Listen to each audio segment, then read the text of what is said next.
नमस्कार, मैं हूं आशीष त्रिपाठी आपके साथ।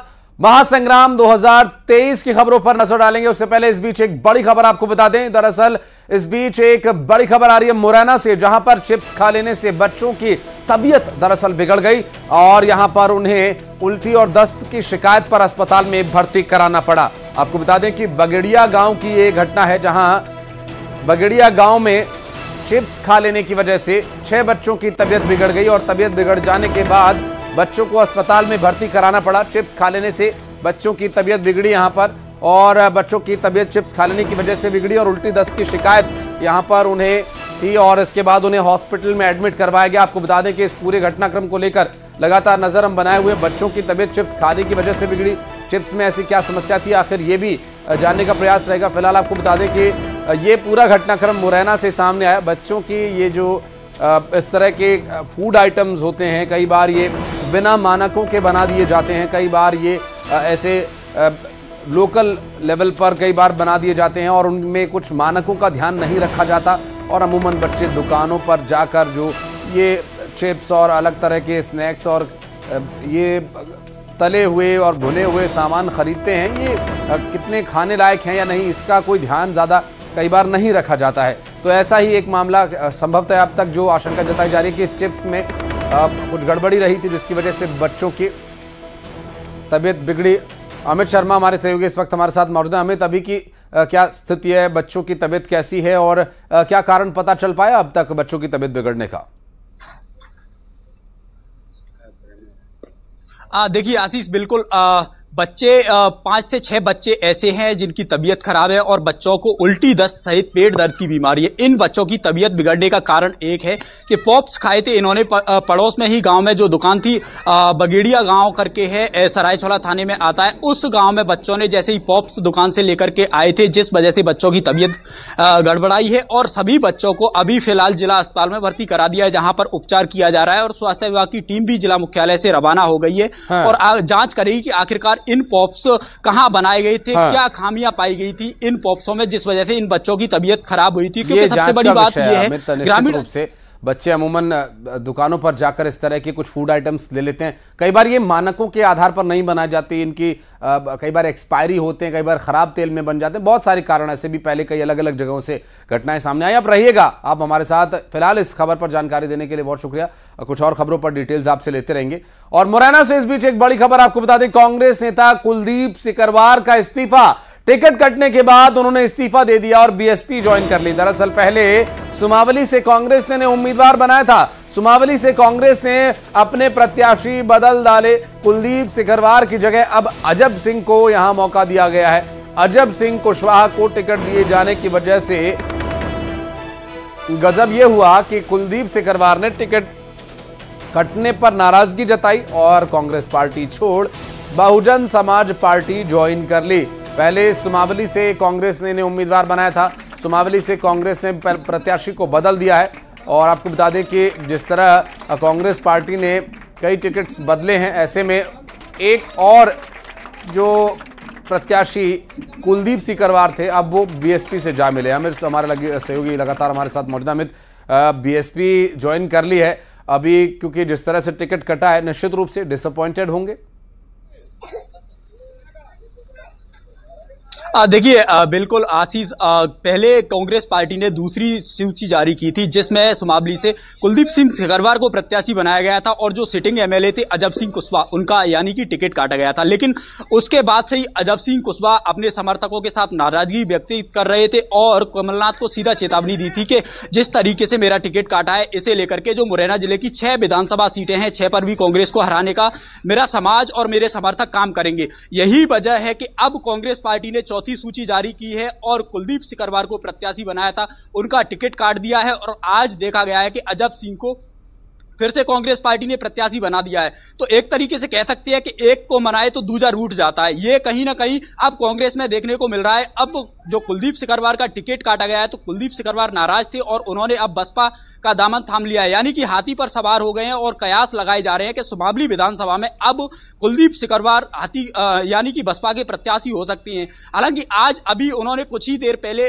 बसपा का दामन थामा है, तो यह बात तो कहने में साफ होगी कि कहीं ना कहीं नाराजगी थी टिकट कटने से। यही वजह है कि तत्काल आनंद फानंद में कुलदीप ने एक बड़ा डिसीजन लिया है और क्षत्रिय समाज के 40,000 वोट हैं, तो ये एक कांग्रेस पार्टी के लिए भी घातक साबित हो सकता है, क्योंकि 40,000 का वोट बैंक अकेली सुमावली विधानसभा में, सिर्फ सुमावली विधानसभा का 40,000 वोट बैंक और जिले भर में 2.25 लाख से 2.5 लाख के समथिंग क्षत्रिय महासभा का वोट है। तो ये कहीं ना कहीं अब जो कमी है कांग्रेस के लिए एक बड़ा अंकुश बन सकती है, क्योंकि क्षत्रिय महासभा ने कल भी चेतावनी दी थी। ये पार्टी बदलने पर कोई रिएक्शन कांग्रेस पार्टी की तरफ से आया हो किसी बड़े नेता का सिकरवार के बारे में? अभी देखिए कांग्रेस पार्टी का आला नेता पहले तो अभी जिस तरीके से टिकट कटा था तो कुलदीप को समझाने में लगे थे, लेकिन कुलदीप ने किसी की बात नहीं मानी और कांग्रेस पार्टी अभी इस मामले पर कुछ भी कहने से बच रही है। इसका कारण यही है कि कुलदीप ने दूसरी पार्टी यानी कि बसपा का दामन थाम लिया है। इस वजह से कांग्रेस पार्टी अभी फिलहाल कुछ भी कैमरे के सामने आने से बच रही है। अब देखना होगा कि कांग्रेस पार्टी का क्या बयान होता है। लेकिन सबसे बड़ी बात यह है कि किसी ने नहीं मानी तो अमित आखिर कुलदीप किसी की क्यों माने? ये संभव है कि कुलदीप यही सोचकर चल रहे होंगे। शुक्रवार कुलदीप को जिस तरह से टिकट काट कर पहले टिकट दिया गया, उसके बाद टिकट दे करके वापस ले लिया, हाथ को आया मुंह न लगा जैसी स्थिति जब होती है तो बहुत ही असहजता बन जाती है किसी भी व्यक्ति के लिए। बहुत शुक्रिया आपका इस पूरे मामले पर बातचीत करने के लिए, जानकारी देने के लिए। मुख्यमंत्री शिवराज सिंह चौहान का धुआंधार चुनावी प्रचार जारी है और मुख्यमंत्री ने नरसिंहपुर में बीजेपी के पक्ष में प्रचार किया और कांग्रेस पर जमकर निशाना साधा। सीएम ने बीजेपी की योजनाओं के बारे में बताते हुए कहा कि 1.25 साल के लिए कमलनाथ भी आए थे लेकिन कोई एक ईंट तक वो नहीं लगा पाए। वहीं हरदा के टिमरनी में सीएम ने बीजेपी प्रत्याशी संजय शाह के समर्थन में जनसभा की। हरदा में दिग्विजय सिंह के कन्या पूजन पर दिए गए बयान को लेकर सीएम ने निशाना साधा और कहा यह सनातन की परंपरा है।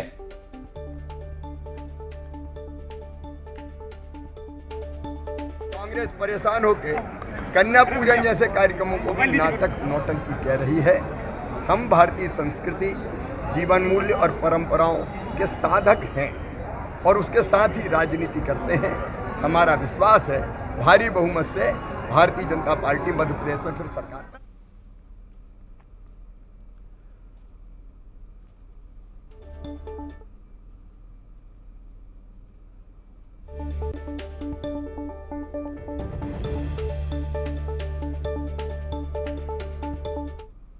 और केंद्रीय गृह मंत्री अमित शाह 30 अक्टूबर को श्योपुर जिले के दौरे पर आएंगे और यहां वे बीजेपी प्रत्याशियों के पक्ष में प्रचार करेंगे। श्योपुर जिले के दौरे पर आए केंद्रीय मंत्री नरेंद्र सिंह तोमर ने इसकी जानकारी दी। उन्होंने कहा कि केंद्रीय गृह मंत्री अमित शाह 30 को आएंगे और श्योपुर की जनता से किए हुए वादे को पूरा करेंगे। आपको बता दें कि केंद्रीय गृह मंत्री अमित शाह का श्योपुर जिले का दौरा पिछली बार अचानक बारिश हो जाने की वजह से रद्द हो गया था और तब उन्होंने फोन पर जनता को संबोधित किया था और श्योपुर जिले के दौरे पर आने का वादा जिले की जनता से किया था और अब वे एक बार फिर श्योपुर आने वाले हैं। उनका दौरा प्रस्तावित है, बीजेपी प्रत्याशी के लिए यहां पर जनसभा करेंगे।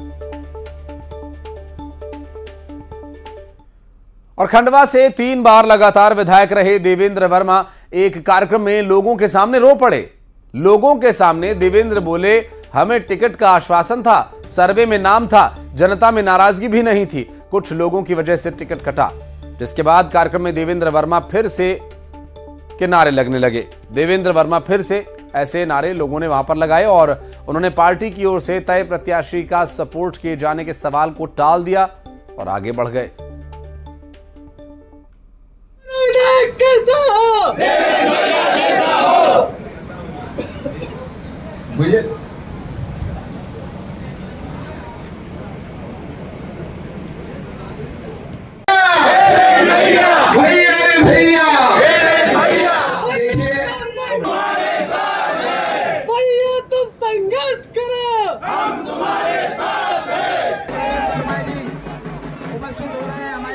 टिकट कटने पर लोगों के आंसू भी निकल रहे हैं और नाराजगी भी है पार्टी से और जिस तरह वहां पर मौजूद लोगों का समर्थन मिल रहा है, कोई निर्दलीय चुनाव लड़ने की सलाह दे रहा है तो कोई कुछ और ये देवेंद्र वर्मा कोई पहले ऐसे नेता नहीं है जो कि मंच से फपक पड़े हों। ऐसे बहुत सारे देखिए आंसू नहीं भी निकल रहे हैं, फिर भी कार्यकर्ता वहां उनके आंसू पोंछ रहे हैं। और अमित हमारे सहयोगी इस वक्त हमारे साथ फोनलाइन पर मौजूद है। अमित, देवेंद्र वर्मा कोई पहले कैंडिडेट तो है नहीं जिनके ऐसे मंच पर आंसू निकल पड़े हो, जिसका टिकट कट रहा है वही फपक फपक कर रो रहा है।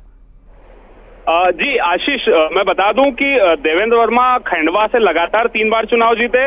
उसके पहले पंधाना से भी 1 बार चुनाव जीत चुके हैं। 4 बार के विधायक हैं। इस बार उनको उम्मीद थी कि पार्टी से टिकट मिलेगा, लेकिन उनका टिकट कट गया। टिकट कटने के 4 दिन बाद आज दशहरा मिलन समारोह आयोजित किया गया और जहां कार्यक्रम में पहुंचे तो लोगों को देखकर, कार्यकर्ताओं को देखकर वो फपक पड़े। उसके बाद मंच पर पहुंचे तो वहां भी उनकी जो ये अश्रुधारा है वो नहीं रुकी। उनका कहना था कि पार्टी के लिए सेवा की है और मुझे उम्मीद थी, मुझे आश्वासन था कि टिकट मिलेगा और मेरा सर्वे में भी नाम अच्छा था, लोगों में नाराजगी नहीं थी, फिर भी टिकट नहीं मिला है। तो अब जो कार्यकर्ता कहेंगे उस हिसाब से मैं काम करूंगा। पार्टी के अन्य नेता भी मंच पर मौजूद थे। उन्होंने कहा कि पार्टी पुनर्विचार करे, इस तरह की बात आलाकमान तक करेंगे। तो ये पूरा दौर जो है टिकट के बाद का सिनेरियो जो हम देख रहे हैं पूरे प्रदेश में, उसमें एक तस्वीर आज खंडवा की भी जुड़ती है। खंडवा के एक नेता मंच से रोते हैं। ये तस्वीरें हमारे दर्शक भी देख रहे हैं। अब इन तस्वीरों का आला कमान पर कितना प्रभाव पड़ता है ये आने वाला वक्त बताएगा। लेकिन निर्दलीय चुनाव लड़ने की सलाह दे रहे हैं समर्थक। बिल्कुल, लोगों ने, जो वरिष्ठ नेता थे, कार्यकर्ता थे, उनका ये कहना था कि पार्टी ने टिकट नहीं दिया है तो अब जो कार्यकर्ता कहेंगे वो करेंगे। निर्दलीय शब्द का उपयोग इन्होंने नहीं किया है, लेकिन जिस तरीके से निमाड़ की राजनीति अभी फिलहाल चल रही है, बुरहानपुर पड़ोसी जिला हो चाहे आसपास के जिले हो, वहां की जो राजनीति चल रही है, अब खंडवा में भी इस तरह का देखने का नजारा आज मिला है। और कहीं ना कहीं ये चीज भी हो सकती है कि यहाँ से भीतरघात की आशंका भी अब बीजेपी को सपोर्टर्स तो कम से कम इस शब्द का खुलकर इस्तेमाल कर रहे हैं, भले ही नेताजी ना कर रहे हो। बहुत शुक्रिया अमित आपका इस पूरे मामले पर जानकारी के लिए। और इधर शिवपुरी में कांग्रेस प्रत्याशी केपी सिंह ने पर्चा दाखिल किया। इस दौरान उन्होंने मीडिया से बात करने से ही इनकार कर दिया और कहा कि वे 30 के बाद बात करेंगे। बता दें कि कई दिनों से केपी सिंह के शिवपुरी और पिछोर में से कहां से वो चुनाव लड़ेंगे इस बात को लेकर संशय चल रहा है, जो कि दूर हो गया है।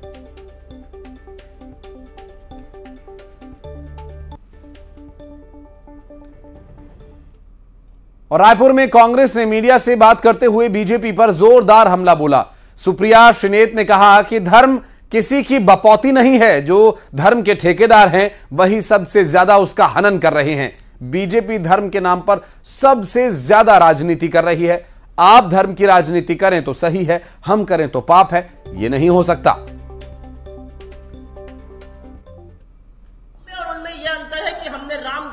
बनाया, हमने कौशल्या माता के मंदिर का जीर्णोद्धार किया, जो मुझे लगता है होना चाहिए, वो आस्था का प्रतीक है, लेकिन हम उसका ढिंढोरा नहीं पीट रहे हैं।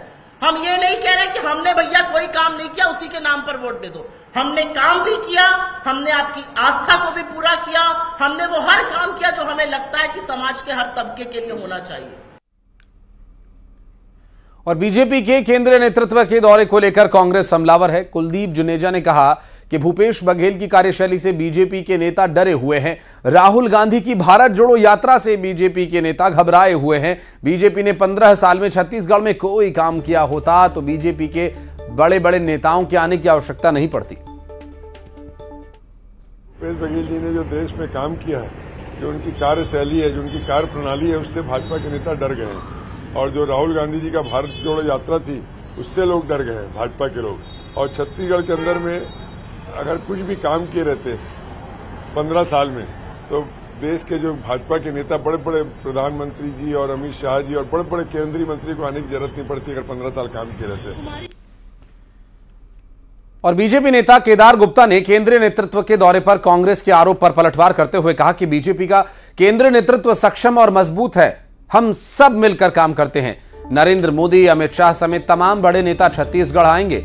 नेताओं के आने से कांग्रेस के पसीने छूटने लगते हैं। बीजेपी के पास नेताओं की लंबी फहरिस्त है और कांग्रेस में प्रियंका गांधी वाड्रा, राहुल, मल्लिकार्जुन खड़गे ही हैं। देखिए, नरेंद्र मोदी जी भारत देश के किसानों के, दलितों के, बेरोजगारों के और युवा साथियों के, महिलाओं के नेता हैं और पूरे भारत देश में सभी वर्ग को साथ लेकर चल रहे हैं। वो दलितों की, किसानों की चिंता करते हैं, साथ में भारत चंद्रयान में कैसे जाए उसकी भी चिंता करते हैं, और साथ में फिलिस्तीन में अगर आक्रमण हुआ है उनमें दवाई पहुंचे उसकी भी चिंता करते हैं। तो मोदी जी तो भारत के साथ विश्व के नेता हैं, परंतु अभी कुलदीप जी को टिकट मिल गया है तो भूपेश जी तो नहीं चाहते थे, प्रियंका जी के आशीर्वाद से मिला है शायद, इसलिए प्रियंका जी की इतनी चापलूसी तो बनती है। और कहां सूरज और कहां दिया, कुलदीप जी और कांग्रेसी जरा विचार करें। वहीं केंद्रीय मंत्री प्रहलाद पटेल ने नरसिंहपुर विधानसभा सीट से अपना नामांकन दाखिल किया। आपको बता दें कि नरसिंहपुर विधानसभा सीट से इस बार प्रहलाद सिंह पटेल को चुनावी मैदान में भारतीय जनता पार्टी ने उतारा है और तस्वीरें हम आपको दिखा रहे हैं जब वे अपना नामांकन देने के लिए पहुंचे थे। इस दौरान प्रहलाद पटेल शासकीय कार्यालय पहुंचे और अपना नामांकन दाखिल कराया। आज मेरे लिए अविस्मरणीय दिन है। राजनीति में 4 दशक से हम 2 दोस्त काम कर रहे हैं। वो आज यहाँ पर आए मेरे नामांकन के समय। मैं पहली बार जब मैंने दस्तखत की और फॉर्म जमा किया तो मैं विधानसभा का अभ्यर्थी हो गया हूँ। जीवन में पहला चुनाव लड़ूंगा, अपनी जन्मभूमि और कर्मभूमि से लड़ूंगा। भगवान नरसिंह की शरण में उनने अपने भक्त को बुलाया। मैं अपने आप को सौभाग्यशाली मानता हूँ। अनुज मुन्ना भैया का हृदय से साधुवाद। मुझे लगता है कि आने वाली पीढ़ी उनकी इस परंपरा के बारे में जरूर न सिर्फ याद रखेगी बल्कि उसका अनुसरण करेगी। राजनीति के 2 दोष है, लालच और मन का भ्रम। दोनों से मुक्त होकर जनता की सेवा करना, ये स्वयं के चरित्र की ताकत भी है और लोकतंत्र की ताकत भी है। लोकतंत्र की जो आत्मा है वो वोट है, और इसलिए मैं न सिर्फ नरसिंहपुर जिला, पूरे मध्य प्रदेश की जनता से प्रार्थना करूंगा कि 100% मतदान करें। मुझे गर्व है कि जो मेरी कर्मभूमि है गोटेगांव, वहाँ हम 80% से ज़्यादा विधानसभा के स्तर पर मतदान पिछले कई चुनावों से कराते रहे हैं। और इससे मुझे विश्वास है कि ये प्रबुद्ध लोगों का जिला है, संपन्न लोगों का जिला है, स्वाभिमानी लोगों का जिला है। वो निश्चित रूप से लोकतंत्र की इस आत्मा को और मजबूत करेंगे, यही प्रार्थना है। और एक छोटे से ब्रेक के लिए रुक रहे हैं, जल्द लौटते हैं।